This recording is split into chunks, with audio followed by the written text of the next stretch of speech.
കഴിഞ്ഞ വീഡിയോയിൽ ആദ്യം മേഘനയല്ലേ കണ്ടേ. ഇത്തവണ നമുക്ക് അച്ചുവിൻ്റെ ഫസ്റ്റ് ലുക്ക് കണ്ടാലോ? ടെമ്പിൾ ലുക്കാണ് കേട്ടോ. ഇതാണ് ഫൈനൽ ലുക്ക്. ആർക്കൊക്കെ ഗുരുവായൂർ ബ്രൈഡിൻ്റെ ഈ ടെമ്പിൾ ലുക്ക് ഇഷ്ടമാണ്. എൻ്റെ ഫേവറേറ്റ് ലുക്കാണ് കേട്ടോ ഇത്. അങ്ങനെ അച്ഛൻ 7:30 വിട്ടു. നമുക്ക് 8 മണിക്ക് മേഘനെ വിടണം. അപ്പം മേഘയുടെ ബാക്കി ലുക്ക് കണ്ടാലോ? ഹെയർ ഇങ്ങനെയാണ് വെച്ചത്. ആള് ഗുരുവായൂർ വെഡിങ് എങ്കിലും ഫുൾ ലുക്ക് മുഹൂർത്ത ലുക്കായിട്ട് തന്നെ ചെയ്തത്. മേഘ എന്നോട് പറയായിരുന്നു മേഘയുടെ അമ്മയ്ക്ക് എന്നെ വലിയ ഇഷ്ടമാണെന്ന്. അത് കേട്ടപ്പോൾ ഒത്തിരി സന്തോഷം തോന്നി. ആൻറ്റിക്ക് വരാൻ പറ്റിയില്ല. ആൻറ്റിയും കൂടെ ഞാൻ ഈ വീഡിയോ എഡിറ്റ് ചെയ്തപ്പോൾ ഓർക്കാണ് കേട്ടോ. അങ്ങനെ മേഘയുടെ ഫുൾ ലുക്ക് കണ്ടോ? നിങ്ങൾക്ക് ഇത് ഇഷ്ടമായോ എന്ന് പറയണേ.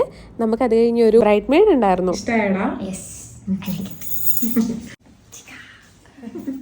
ബ്രൈഡ്മെയ്ഡ്സിനെ നല്ല ഭംഗിയിൽ നമ്മുടെ ആഗ്രഹം കൂടെ അനുസരിച്ച് ഒരുക്കാൻ കിട്ടൽ കുറവായിരുന്നു. അതുകൊണ്ട് എനിക്ക് ഈ ലുക്കും ഫേവറേറ്റ് ആണ് കേട്ടോ.